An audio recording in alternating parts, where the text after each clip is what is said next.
What's up, yo? It's your boy, M's Initial Reacts, back again with another reaction, man. I got myself here, I think it's a documentary or just like, from the channel called The Beats Goes On. And this actually was requested by one of the subscribers on the channel. Goes by the name of MCYT Vibes 5637. He or she, I don't know if you're a she, I think she might be a she, but let me know in the comments. Wanted me to check this out to know about the history of the Beatles and how successful and how big they were.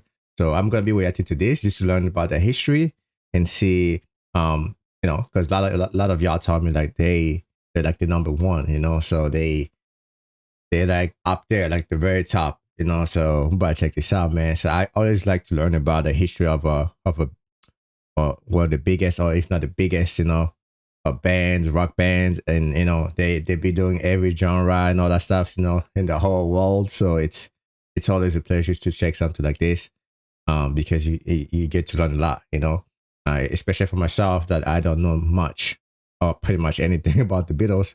This will be a great opportunity for me to kind of learn about the history of the band and the history of the music, how he impacted like the whole world, how their music just changed history, or just kind of like make them like who they are, you know what I mean? So make sure to subscribe, like, comments, and also, man, we're almost there at 1,000. Thanks for y'all subscribing, all of y'all enjoy the channel. And check this out, man. The Beats Goes On. And it's called How the Beatles Changed Music. Let's check this out. Merseyside, England, July 6th, 1957. 16-year-old John Lennon meets 15-year-old Paul McCartney at a church garden party. Lennon's band, The Quarrymen, had just played a set, and Paul had been impressed. Oh, so he met so John Lennon met, let me go back. Let me see. John Lennon. John Lennon meets 15-year-old Paul McCartney at a church garden party. Lennon's band, The Quarrymen, had just played a set, and Paul had been impressed enough to come up to chat with him. As it turns out, McCartney was a musician too, and performed a song for Lennon backstage. Lennon was also impressed and asked McCartney to join the group as a rhythm guitarist. McCartney said yes. The two quickly got along due to their shared love for American rock and roll. In February 1958, McCartney invited his buddy George Harrison to watch the band. Harrison loved what he saw and also wanted in. After impressing the band with his amazing guitar skills, they enlisted him as lead guitarist. By January...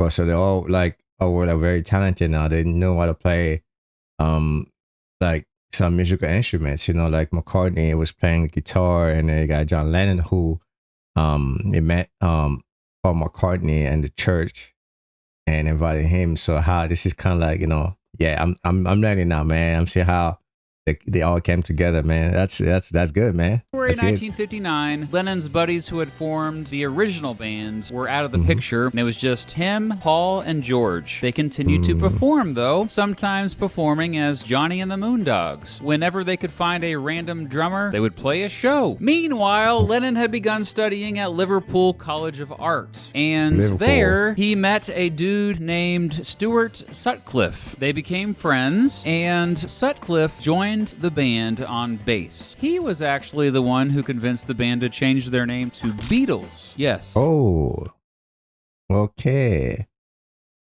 So he's responsible for the name that we know today, man. That's good, man. That's good to know for sure. Spelled that way. Later, they were the Silver Beatles. Oh shit! I didn't know that. I didn't even say the spelling right here. You're spelling like Beatles.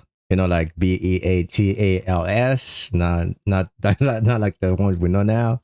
But yeah, it's always like that, man. The beginning of a band, you get, sometimes it's not gonna be the name from the beginning, ain't gonna be the name from the end. No, what kind of people remembers now, like, because sometimes they have lost.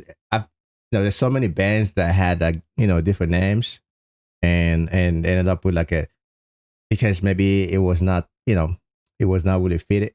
Be it called like that, and they want maybe a better way to change the name and make it a little bit easier for people to pronounce, or just to say. I don't know, man. So yeah, but yeah, it's just kind of good to know that The Beatles, it wasn't like that. That's what we know, man. They came out with a different name before.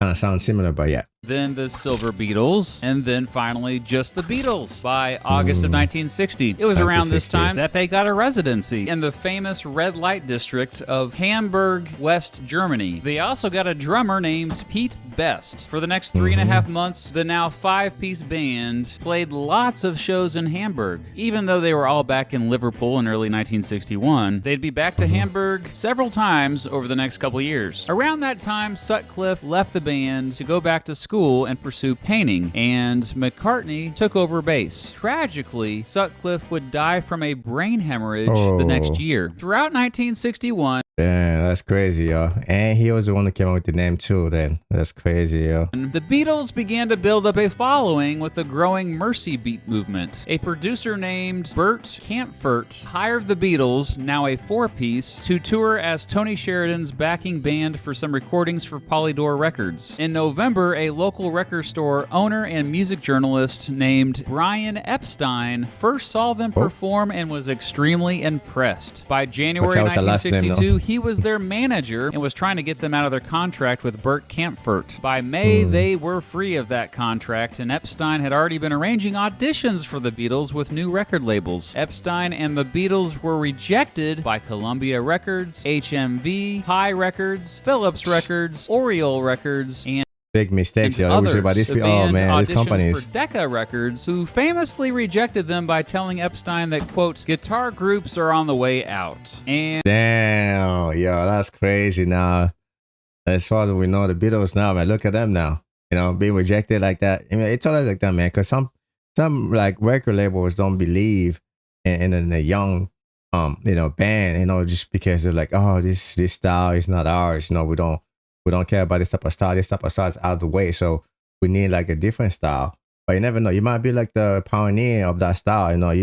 If they were accepted, maybe the record or the label was gonna be very huge and successful. I don't know, man. Maybe they're still successful, but hey, you never know, because let's think about it. You gotta give people a chance. At least give them a chance at first. See where it takes them.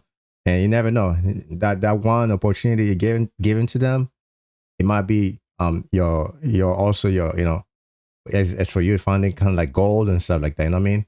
And you get elevated. Your record get elevated and stuff, and then you become successful because of that chance you gave to them, man. And, quote, the Beatles have no future in show business. However, producer George Martin thought otherwise. He signed the band to EMI's Parlophone label. As the band began a recording session at EMI's Abbey Road Studios in June 1962, Martin complained about Best's drumming, saying it wasn't the best. I mean, he was best, but apparently not the best to Martin. Okay, that was bad, sorry. Ultimately, the Beatles had politely fired him from the band in August, replacing him with a dude named Richie Starkey, aka his stage name Ringo Starr, who had previously played drums for Rory Storm and the Hurricanes. The band recorded a few songs in September, and of those, Martin chose the song Love Me Do to be their first single, releasing it on October 5th, 1962. McCartney had actually originally written that song when he was 16, so yeah, the Beatles' first single was written before the Beatles even existed. Love Me Do was a success,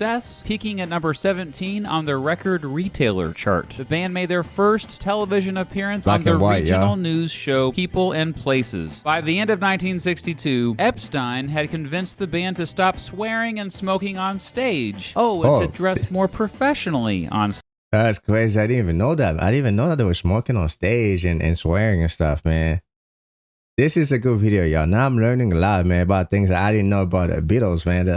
They're like swearing and smoking on stage. It's crazy, The band had also convinced each other that they'd be better if everyone helped out with not only the singing, but also the songwriting. Although it'd mostly just be Lennon and McCartney doing most of the songwriting over the years. Parlophone released their second single, Please Please Me, on January 11th, 1963. This one was a bigger hit, reaching number 1 on both the New Musical Express and Melody Maker charts. On February 11th, the Beatles recorded 10 songs in one day for their debut LP, also called 10 songs in one day. Sorry for pausing that, but 10 songs in one day is crazy, y'all.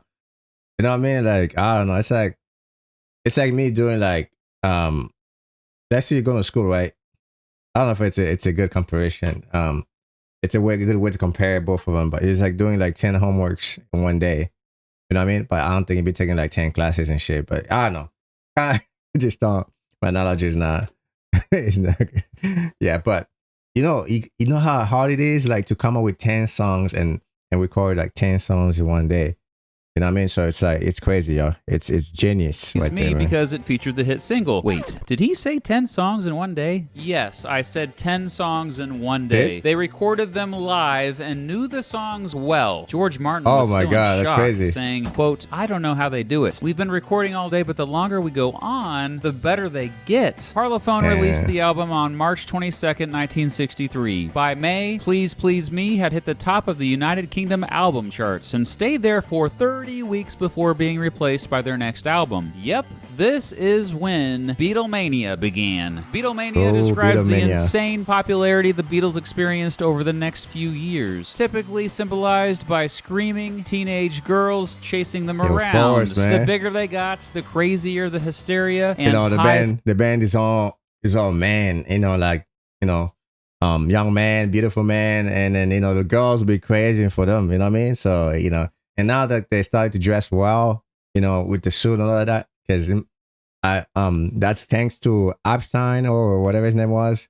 He told them, hey, you should start dressing nice, and stop smoking and stop swearing on stage. So that kind of adds to like because not a lot of fans want to see their artists, musicians, like dressing like kind of like street type. I don't know, like dressing crazy, smoking on stage. I mean, for some people it's not a problem, but yeah, but that kind of dress code, dressing nice as gentlemen, that's good though. Pitched screaming by their mostly young fans. Please Please Me had two more huge hits, From Me to You and She Loves You. Beatlemania went next level with their second album, With the Beatles, which Parlophone released on November 22nd, 1963. It eventually became just the second album in the United Kingdom to sell 1 million copies and stayed at the top of the album charts for 21 weeks. Though the album had no singles, it was even more critically acclaimed than their debut album, and also featured Harrison's first recorded solo composition. Oh yeah, and this was the album that described them as the, quote, fabulous foursome in the liner notes, and thus the Fab Four nickname was born. While the Beatles were huge in Europe, that success didn't quite translate to the United States, but that changed with their single, I Want to Hold Your Hand, which Capitol Records released in the United States the day after Christmas of 1963. The song was the band's first American #1 hit. All right, that's to know, man. The first American hit song from the Beatles, I Want to Hold Your Hand, released by Capitol Records. All right, I might need to do a reaction. Christmas of 1963. The song was the band's first American #1 hit. In January, VJ released Introducing the Beatles, and Capitol released both Meet the Beatles and Twist and Shout in North America. These three albums had stuff from the Beatles' first two albums, but also some other gems. And then, on February 9th, 1964, one of the most famous television performances in history.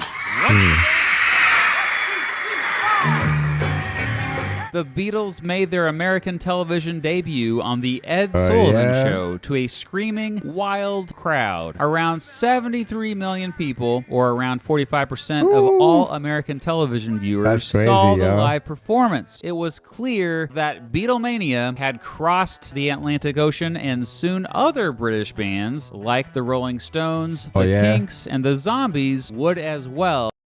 I did react to the Rolling Stones. Things I don't know about them, neither the Zombies, so I don't know. I might need to check them out later on. What became known as the British Invasion. One thing I should probably mention before we go on, most young Americans didn't have haircuts like this in early 1964. This hairstyle ended up becoming a subtle symbol of rebellion for a growing youth culture. Capitol suddenly realized they had a sensation on their hands, and in the spring, hurried to throw together another release to make some money. The Beatles' second album, even though it was not technically their second album, album, and in fact, their third album released in the United States. The label also quickly released the Beatles' Long Tall Sally exclusively in Canada. All of these thrown together albums were hugely successful. By April, the Beatles had 14, that's right, 14 songs on Billboard's Hot 100. 14 songs. You know how successful you gotta be to have 14 songs, man. Some artists they can't even have one song in Billboard 100. So having 14 songs, yo, that's crazy, man. That means your music is like really hot, like hot, man, like fire. You know, it's like, oh, that's crazy, yo. Damn, man. You know, like, hey, I wasn't born back then, so that's why I wouldn't even know anything. But I'm saying, like, it's crazy, y'all. To have 14 songs on the charts at once. Not like 14 in a different time, but it's in one chart. 14 songs, y'all. And how crazy that is, y'all. 100 singles charts all at once. Damn. Around that time, United Artists Records gave the Beatles a deal to make 3 movies. Yep, now the Beatles were actors. The first movie was a musical comedy based off what they were really experiencing called A Hard Day's Night, and was a smash hit, of course. The soundtrack for the film was officially their third studio album, released on July 10th, 1964. The soundtrack had 4 singles. The title track, I'll Cry Instead, And I Love Her, and even the instrumental version of And I Love Her. And then Capitol Records was like, hey, we need some more money. We haven't released a Beatles album for a couple months. And threw some more songs together to release something new on July 20th, 1964. The band toured heavily that summer, playing 37 shows over 27 days around the world. In August, the Beatles began a big tour of North America. It was on that tour that they got to meet Bob Dylan, and he introduced them to his friend Cannabis. Dylan ended up having a big influence on the band's later music. Also on that tour, the band found themselves confronting racial segregation in the American South. They threatened to not play a show in Jacksonville, Florida after hearing the audience would be segregated, and due to this, city officials gave in and agreed to allow an integrated audience. On December 4th... Yeah, man, you can't have like the Beatles going there and then have like integration going on. You know, segregation, all that stuff, man. That's fucked up. Those time was kind of horrible in America, y'all, because I mean, we started getting better, but you know, there's still some part of the, you know, of the country that, you know, still doing this kind of stuff, man. So because if you're gonna love music from the Beatles, there shouldn't be any type of segregated people or, you know, having those like racist stuff. So, you know, because you have fans too from all the ethnicity, you know, like all the races is for black people, you know, and we all want to enjoy good music. I mean, so it would be hard for a black person to enjoy the Beatles because they just, you know, he thinks that, okay, it's white and I'm over here fighting for freedom, for being able to live freely in this country, and trying to invite this band to play here. And I can't even attend because also I'm fighting for, you know, segregation and stuff like that. So I hope the Beatles were able to, you know, fix that and have like everybody, every race, you know, to attend their concert. You know what I mean? So it would be nice, man. It would be nice, released Beatles for Sale, their 4th studio album. As the name of the album suggests, it kind of showed the rising conflict between the pressure to keep selling records and keep up their creativity. It actually featured songs not about love on it, and even offered a bit of cynicism. Still, man, look at that guy going crazy, hit man. number 1 on the UK albums chart. Capitol released Beatles 65 a couple weeks later, which featured most of the songs off Beatles for Sale. In April 1965, John Lennon and his wife Cynthia and George Harrison and his girlfriend Patty Boyd were hanging out with George's dentist, John Riley. Riley apparently secretly added LSD to their coffee. Boy, was that a surprise trip for the bunch. Regardless, after this, Lennon and Harrison would be regular users of the drug, and later Starr and McCartney also tried it with them. You'll notice that 1965... That's crazy, man. LSD, and then by mistake, not by mistake, just once, you know, and they didn't know, and they figured out it was good. I don't know, man.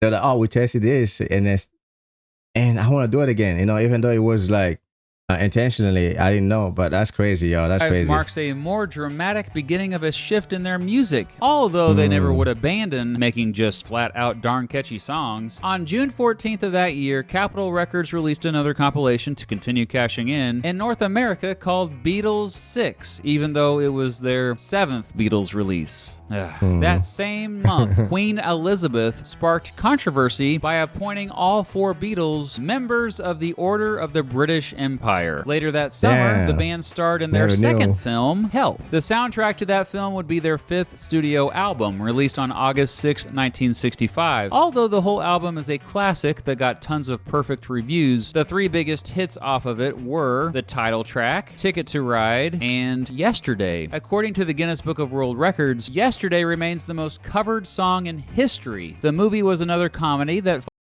Yesterday by the Beatles? That's crazy. I might need to check it out, man. Followed the group as they struggled to record a new album, all while logically protecting Ringo from a cult and a pair of mad scientists. The band toured regularly promoting the album, playing one of their most famous shows on August 15th at New York's Shea Stadium to a record crowd of 55,600 people. In September, ABC began airing a Saturday morning cartoon about the band. It was the first weekly show to feature animated versions of real living people. In October, George Martin and the band decided that instead of just making albums that were really just a collection of singles, they were going to focus on making a complete album. Also, for the first time in their entire careers, they were able to take their time recording, free of tour, radio, or film commitments. The result was a masterpiece, Rubber Soul, their 6th studio album, released on December 3rd, 1965. Critics praised the album, of course, saying it marked a new threshold of complexity and maturity of the band's sound. Later, Lennon joked this was, quote, the pot album, as apparently the band was regularly smoking pot while recording. You can see that, yo. You can see that, like McCartney right there with the cigarette. That's like pot right there. So, you know, they're on that stuff, yo. I don't know if it was back then, it was like very popular, and, you know, maybe it was like when they discovered that. I don't know.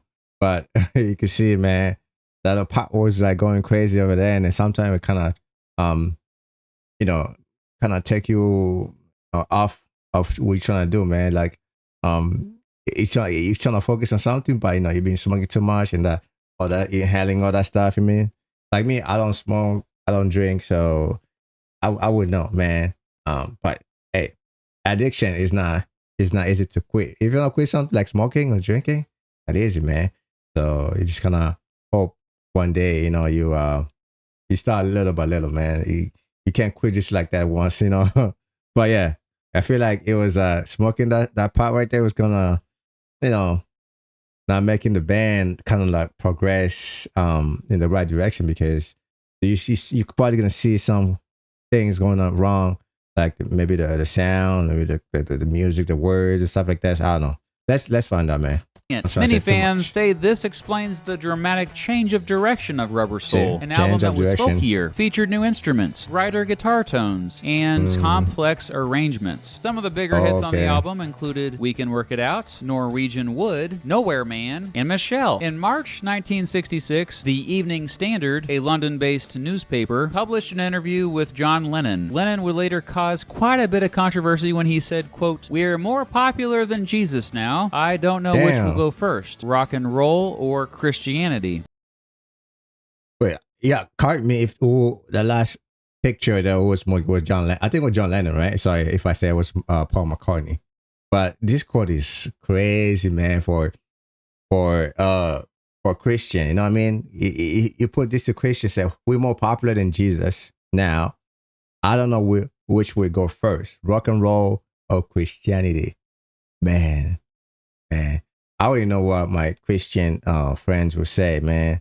They'll be like, crazy, man. This guy must be crazy, must be nuts. You know what I mean? So I can't say, you know, much. Like, to me, I used to be a Catholic, you know what I mean? So I used to, you know, believe in, I don't like to talk about my about religions, but yeah, I used to be I used to serve in the church, man. I used to be an altar boy when I was a kid, you know. So yeah, I used to be with the priests and stuff like that. So over there in the mosque, is that how you say it? Mess? Yeah, in the mosque or mass, whatever how you say it, man.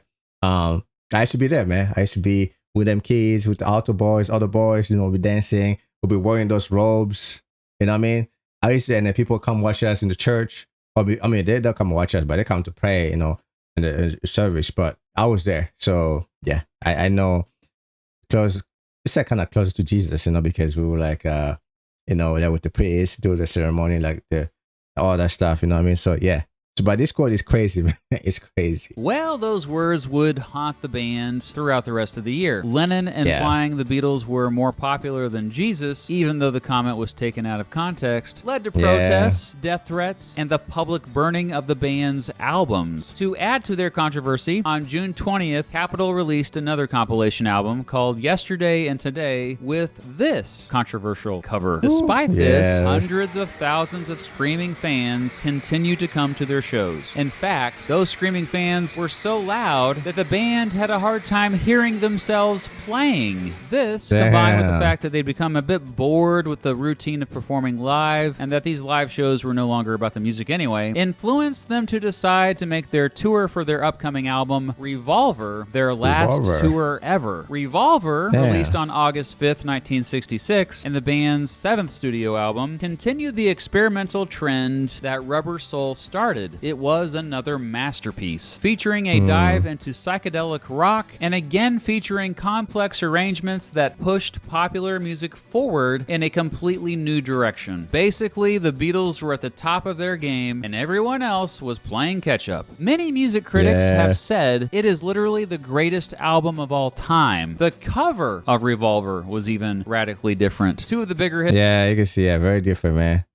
You know, that's a very unique, you know, from what I've been seeing, man, so far. Hits on the album were Eleanor Rigby and Paperback Writer, which even had a music video made for it. It was one of the earliest music videos. The Beatles played their last concert before a paying audience at San Francisco's Candlestick Park on August 29th, 1966. After 4 years of non-stop touring and more than 1,400 concerts, they were now a studio band. They went back to Abbey Road Studios in November, and this time took their own sweet time recording, wanting to make their most experimental and well-produced record yet. And take their time they did, spending over 700 hours in the studio, 55 hours of that on just one song, Strawberry Fields Forever. However, that song didn't make the cut for what would become their 8th studio album, Sgt. Pepper's Lonely Hearts Club Band, released on May 26, 1967. To say this was another masterpiece,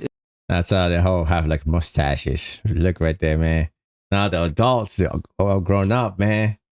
You know, I don't know how old they are right now, but yeah, they all have the mustaches and stuff. Is almost an understatement. Remember how I said that many music critics said Revolver is the greatest album of all time? Well, many music critics also have said Sgt. Pepper's is the greatest album of all time. The album's cover is certainly among the most famous of all time. It was the first album to print the lyrics of every song in the artwork. It might have single-handedly both started progressive rock and the entire 1960s counterculture movement. It made the concept album popular. Simply put, it literally changed pop music forever. Sgt. Pepper's Lonely Hearts Club Band remains the United Kingdom's best-selling studio album. On June 25th, 1967, the Beatles performed a new single, All You Need Is Love, to, you know, just 350 million people via the first ever live global television link. That song ended up becoming a flower power anthem, by the way, sung by hippies at Vietnam War protests around the world. Tragically, on August 27th, the band received news that their manager, Brian Epstein, had died of a drug overdose at the young age of 32. At 32, man. Overdose, man. I don't know, man. I never touched any drug in my life, you know, any drug. Like, I don't know, man. People have been like overdose, you know what I mean? Because of drugs, man. Like, I know it's hard to quit something like if you used to, you know, do drugs, it's really hard to quit it because it's kind of like an addiction. But overdose over it, you know, it's crazy, man. Because people don't know about the risk, man. I don't know if they know or they just don't care. but the risk of getting yourself killed by taking something that's it. First of all, it's harmful for your body, and it's harmful for for if something would have happened to you and to your family. You know what I mean? Because you're gonna leave your family at a young age, at 32, because of overdosing. So it's crazy, man. It's RP to Epstein, man.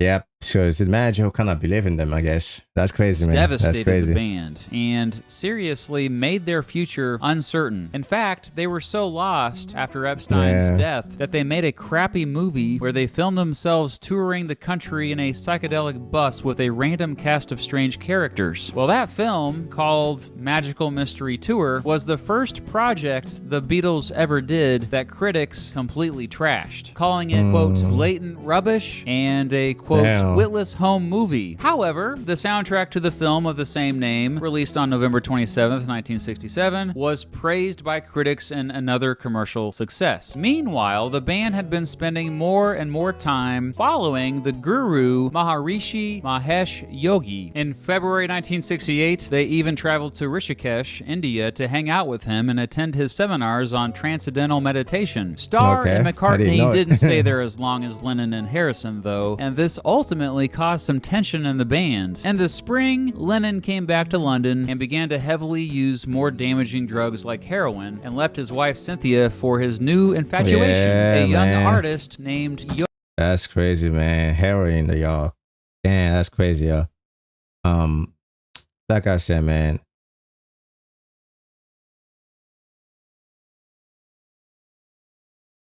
Like I say, man, like drugs and your friend, yo. Drugs ain't your friend, man. Because first of all, we gotta worry about is our health.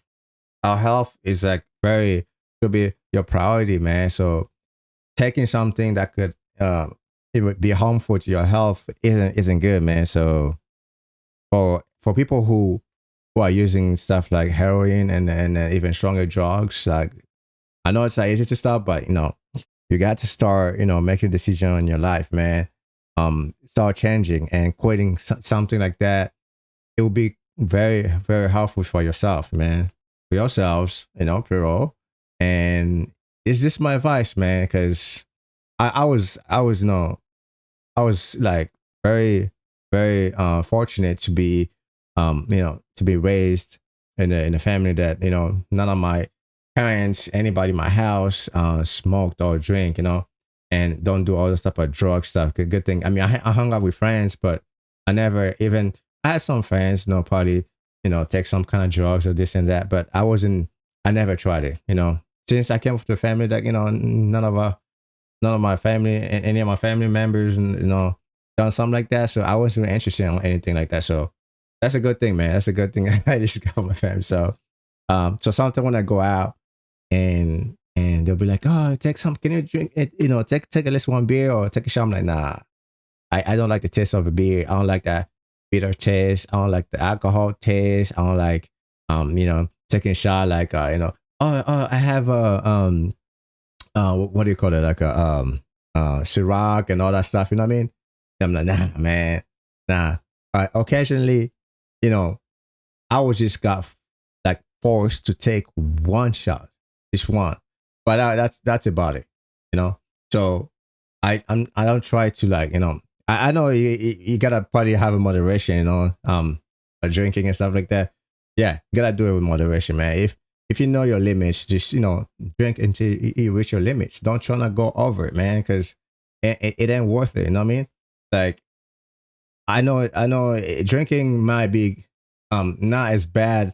I would say it might be bad, but not as bad as doing drugs like heroin, because I don't know how much heroin you need to consume in your body to be able to harmful. I think any quantity is just crazy. It's just bad, man.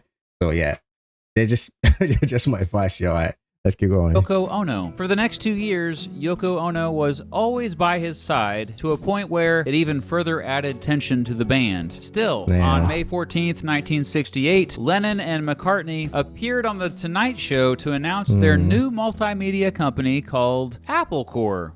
Get it? Like Apple Corps? They launched the conglomerate to help new artists, but ultimately its record label, Apple Records, would be just a creative outlet for the Beatles. On July 17th, a somewhat trippy animated film featuring the band called Yellow Submarine premiered at theaters in London. In October, the band finished up recording a huge batch of new songs, so huge that they would make up a double album. Their only double album, in fact, simply called The Beatles. Their ninth studio album would eventually just be known as the White Album because, well, look at it. It had no graphics or text other than the band's name. Nothing. They released it on their own label on November 22nd, 1968. The recording process was again long and drawn out, and the members of the band increasingly found themselves getting annoyed with each other, even showing up on different days to record different parts. In fact, just 16 of the album's 30 songs have all 4 band members performing,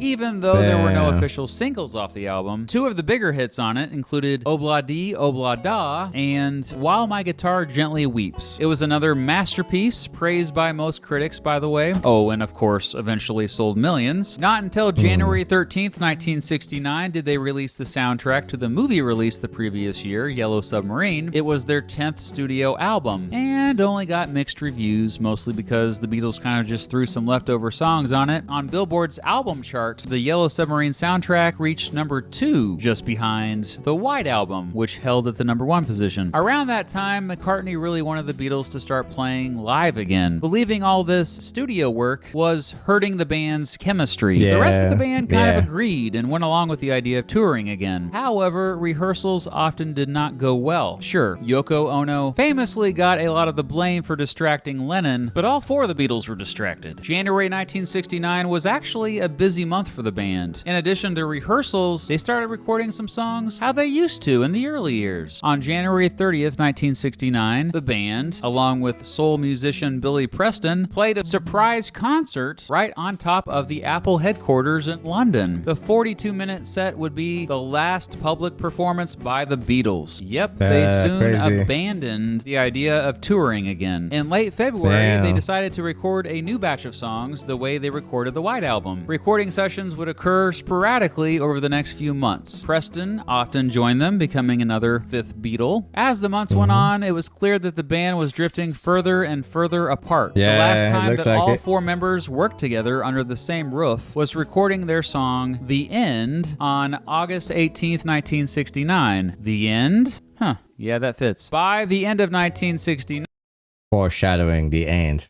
Each member already had their own solo projects going in full swing. Lennon was the first to officially leave the band, privately telling them on September 20th. But the general public didn't know this. 6 days later, the band released their 11th studio album, Abbey Road, which had this legendary cover where they are crossing, Abbey Road, taken just outside Abbey Road Studios. The album was another huge success, but got mixed reviews from critics. George Harrison finally got some praise for this one with the 2 hits he wrote, Something and Here Comes the Sun. Within 3 months, Abbey Road had sold 4 million copies, but by that time, the remaining 3 members barely saw each other. They did have a bunch of recordings from before.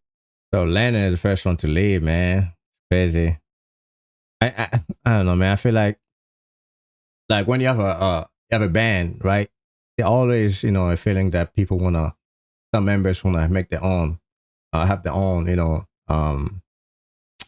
band or have them, become an own music. You know what I mean? So it's like, I don't know if it's a thing about you just got tired of being, together. You do everything together. You just want to do your own things, or just the feeling of you want to be making your own stuff. I don't know, not because based on the group, on the band. So it has to be maybe, I don't know. Y'all let me know, man. What do you think that was, man? You think this is John Lennon was just kind of like tired of being in the group, being in the band, or he just wanted to make his own thing? He couldn't do it with the band. So decided this is the best way was just to separate our path, So I don't know. For the Abbey Road sessions they wanted to release, though. They recorded one last song together in January called I, Me, Mine. The legendary producer Phil Spector came in to help that spring put a new album together. It would be their last. On April 10th, 1970, the Beatles formally announced their breakup. A month later, they released their And 12th 1970 and was a final year, studio album, Let It Be. They also released a documentary of the same name a few days later. That film followed them around during their struggles in the final months of the band, with a highlight being footage of their famous rooftop concert from the previous January. Let It Be was a commercial success with the hit ballads The Long and Winding Road and the title track. But this one definitely got some more negative reviews. News of the breakup of the Beatles devastated fans around the world. But fortunately for them, all four of them have thriving careers as solo artists and with other bands. All of them had hits at some point or another, but the releases of the Beatles would always overshadow their work. An insane fan murdered John Lennon outside of his apartment building on December 8th, 1980. George Harrison died from lung cancer on November 29th, 2001. Yeah, that's crazy, man. And Paul McCartney died in 1966. Just kidding. He's still kicking it. In fact, both he and Ringo Starr are still performing and releasing music, and recently reunited to record a song that John Lennon wrote the last. Okay, so McCartney is still alive, and was that Ringston? I forgot his name. Last year of his life, and played a couple songs live together last summer in Los Angeles. Though there were many Beatles compilations and films released in the decades since the band broke up, a couple big ones of note were the Beatles Anthology and One. The Beatles Anthology was a television documentary, set of double albums, and a book that examined the history of the band in way more depth than this video has. And McCartney, Harrison, and Starr were involved with the whole process. One it's Harrison. Okay, it's Harrison. Was a compilation of all the band's #1 singles. It came out November 13th, 2000, and ended up being the best-selling album of the decade, eventually selling more than 31 million copies. We just wanted to get guitars, get in a band, because we didn't really have proper jobs at the time. Anyway, it sort of turned out fine, and it's got a bit bigger than any of us expected. So, of course, the Beatles were inducted in the Rock and Roll Hall of Fame, but also all four individual members have been inducted in the Rock and Roll Hall of Fame. Today, the Beatles are widely considered to be the most influential band of all time. They defined an entire generation and transformed popular music forever. Former Rolling Stone editor Robert Greenfield wrote, quote, "In the form of popular music, no one will ever be more revolutionary, more creative, and more distinctive. The band even changed how people listen to music. What's particularly impressive about the Beatles is that they were both critically acclaimed and extremely popular. Critics universally adore them, and they also just happen to be the best-selling musicians in the history of the world, selling more than 800 million albums worldwide. Probably no other musicians will ever accomplish what they accomplished. They are simply the 800 million copies, man. That's crazy, yo. That's so many. That's so many, y'all. There's no way someone will catch up. Whew, that's crazy, man. Success they had, it was funny. It's mind-boggling, man. It's I don't know, man. I just wish like they stayed together. They never like separated, but sometimes we make decisions that might be good or might be bad, but in the end, we just remember the good times, like when they were together, when they were the Beatles. But it's crazy, man. Greatest band of all time. Don't believe me? Go ahead and Google greatest band of all time and see what comes up. Yeah, finally, man, sit down, watch this documentary or this video about the history of the Beatles, man. I learned a lot. I learned about the history, their humble beginning and all that stuff. So it was a great video, man. It was a good recommendation, man. I totally enjoyed it. And man, it's great to know about the history of a band that pretty much the biggest one of rock and roll bands ever known. That was so successful until this day, pretty much. So it's like, man, this is what I love to do, man. About learning about history of something, it's crazy, man. I never knew about this, man. Sometimes it's my words anyway coming out. I never knew about this until today, until I watched this video, man. So It's now that I know enough, I know enough about the Beatles that I can say, okay, I know who is Paul McCartney, who is Harrison, who's John Lennon. You know, back then I didn't know. I didn't know all none of these people, man. So it's always a pleasure to react to this video, man. And learn about the history of the Beatles. I hope you like this reaction, man. I'll catch you next one.